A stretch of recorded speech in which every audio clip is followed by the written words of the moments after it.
libreng tambal sa diarrhea, asma ug hilanat. Gamot sa langka mga kaurayon atong gamiton.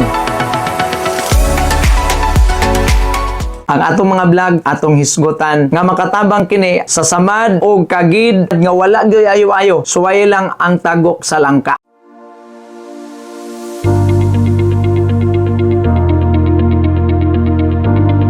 Mga kaurayon, gamito nato ang kinayahan ang Dios mag-ayo sa atong balatian. Nianaw sab kita sa paghisgot bahin sa tagok sa langka, no? Ang atong mga vlog tagok sa langka, atong hisgutan nga makatabang kini alang ni atong dunay mga samad. Kagid og katul og dunay mga problema sa skin ulcer o problema sa panit nato. So, ang tagok sa langka mo'y pinaka the best nimo nga ibutang sa samad og kagid og samad nga wala gyud ayo-ayo. Suway lang ang tagok sa langka. Dako kay nagtabang. Apan mga kaurayon, imo pud na siyang butangan og uwil. Og namoy urayon herbal oil diha or unsa nga mga uwil nga pwede uwil sa lube, pwede pod uwil sa inyong kusina nga inyong i-mix sa tagok sa langka aron nga maulian ang mga dagkong problema sa panit og samad. Pwede usab mga kaurayon inyong ibutang aron nga dili mo dikit og maayo ang duga o tagok sa langka sa partikular nga samad sa panit nga atong gitambalan. So mga kaurayon, gamiton lang nato ang kinayahan ang Dios mag-ayo sa atong balatian.